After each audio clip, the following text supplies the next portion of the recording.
Hi అండి. అందరికీ నమస్తే. Welcome back to our channel Dishita talks. ఈరోజు మన వీడియోలో ఈ రసం ఒకసారి ట్రై చేయండి. నోటికి ఏమీ తినాలి అనిపించిన వాళ్ళు కూడాను చాలా ఇష్టంగా తింటారు. ఇంట్లో కూరగాయలు ఏమీ లేనప్పుడు ఒట్టి టొమాటోలతోనే ఈ రసం చేసేసుకోవచ్చు. నేను ఇక్కడ ఒక 6 మీడియం సైజ్ టొమాటోలను తీసుకున్నానండి. టొమాటోలు బాగా పండినవైతే ఈ రసం చాలా రుచిగా ఉంటుంది. అలానే ఒక 3 పచ్చిమిర్చి, జీలకర్ర, ధనియాలు, చింతపండుని తీసుకున్నాను. చింతపండుని నీట్గా క్లీన్ చేసేసుకొని వాటర్ వేసుకొని నానబెట్టుకుంటున్నానండి. టొమాటోలను కూడాను నీట్గా క్లీన్ చేసుకున్న తర్వాత చివర్లన తొడిమెల దగ్గర తీసేసుకొని ఇలా ఘాట్లు అయితే పెట్టేసుకుందాము. అన్నీ ఇలా పెట్టుకొని పక్కన పెట్టుకుందాము. చింతపండు ఎలా అంటే మనం తీసుకున్న టొమాటోలో ఒక టొమాటో సైజ్ అంతా తీసేసుకోండి సరిపోతుంది. ఇప్పుడు స్టవ్ పైన ఒక గిన్నె పెట్టేసి దాంట్లో టొమాటోలు, నానబెట్టిన చింతపండు, ఒక గ్లాస్ వాటర్ పోసేసుకొని ఈ టొమాటోలు చింతపండు మెత్తగా అయ్యేంత వరకు మనము స్టవ్ పైన ఉంచుకోవాలి. మూత పెట్టుకున్నామంటే చాలా త్వరగా అయిపోతాయి. ఈలోపు ఒక మిక్సీ జార్ తీసేసుకొని దాంట్లో చిన్నగా కట్ చేసుకున్న అల్లము, ఒక 2 టేబుల్ స్పూన్స్ ధనియాలు, 1½ టేబుల్ స్పూన్ జీలకర్ర, ఒక స్పూను మిరియాలు, ఒక హాఫ్ టేబుల్ స్పూన్ మెంతులు వేసుకోండి. రసం చాలా రుచిగా ఉంటుంది. అలానే కాస్త కరివేపాకు, 10 వెల్లుల్లి రెబ్బలు వేసేసుకుందామండి. దీన్ని మెత్తగా గ్రైండ్ చేసేసుకోండి. ఘాటు ఎక్కువగా కావాలంటే మిరియాలు కాస్త ఎక్కువ వేసుకోండి. అలానే ధనియాలు, జీలకర్ర కూడాను ఎక్కువగా వేసుకోవడం వల్ల చారు ఫ్లేవర్ చాలా బాగుంటుంది. దీన్ని పక్కన పెట్టేసుకొని ఇప్పుడు టొమాటోలు చూసామంటే మెత్తగా మగ్గిపోయాయి కదా, ఇలా అయితే సరిపోతుందండి. రసం చక్కగా వచ్చేస్తుంది.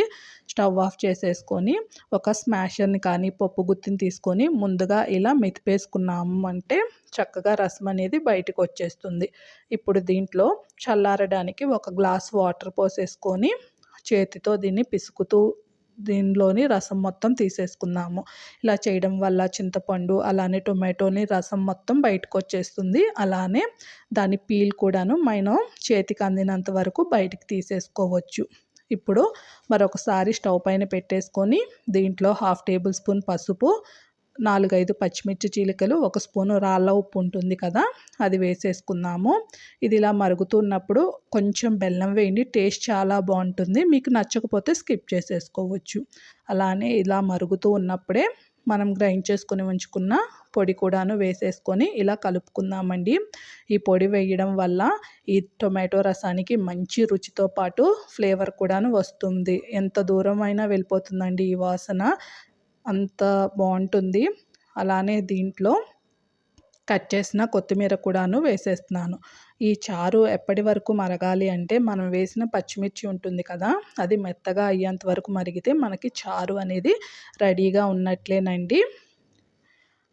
ఇప్పుడు పోపు కోసము ఒక 2 టేబుల్ స్పూన్ల నూనె వేసేసుకొని దీంట్లో హాఫ్ టేబుల్ స్పూను ఆవాలు, జీలకర్ర, ఇంగువ వేసుకోండి. టేస్ట్ బాగుంటుంది. అలానే ఒక 3 ఎండుమిర్చి తొడిమెలతో సహా వేసేసుకోవాలి. అలానే కరివేపాకు, కొంచెము మినప్పప్పు వేసేసుకొని పోపు వేగిన తర్వాత ఈ పోపుని మనం రసంలోకి అయితే ట్రాన్స్ఫర్ చేసేసుకుందామండి. మనం వేసిన ఎండుమిర్చిని అయితే అస్సలు పడేయొద్దండి. మనము వేడివేడి అన్నంలో ఈ రసం వేసుకొని తినేటప్పుడు మధ్య మధ్యలో ఈ ఎండుమిర్చిని కొరుకుతూ తింటే చాలా రుచిగా ఉంటుంది. ఇలా పోపు వేసిన తర్వాత ఒక 5 నిమిషాలు కలుపుతూ ఈ రసాన్ని మరిగించుకున్నాము అంటే ఈ రసము ఈ ఎండుమిర్చిలోకి వెళ్ళి చాలా రుచిగా ఉంటుంది. చూడండి, మనకైతే రసం ఆల్మోస్ట్ మరిగిపోయినది అండి. మనం వేసిన పచ్చిమిర్చి అనేది మెత్తగా అయిపోయినది. అంతే అండి. ఇప్పుడు స్టవ్ ఆఫ్ చేసేసుకొని వేడి వేడి అన్నంలో కానీ గ్లాసుల్లో కానీ పోసేసి తింటే చాలా రుచిగా ఉంటుందండి. అన్నం తినాలి అనిపించిన వాళ్ళు కూడాను ఈ రసంతో ఒక ముద్ద ఎక్కువగానే తింటారు. పిల్లలకు కూడాను చాలా హెల్దీ రసం అండి.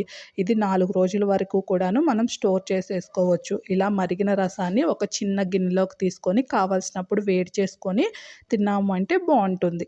నచ్చితే ట్రై చేసి ఎలా వచ్చిందో కామెంట్ చేయండి. అలానే ఛానల్ని సబ్స్క్రైబ్ చేసి సపోర్ట్ చేయండి. Thank you.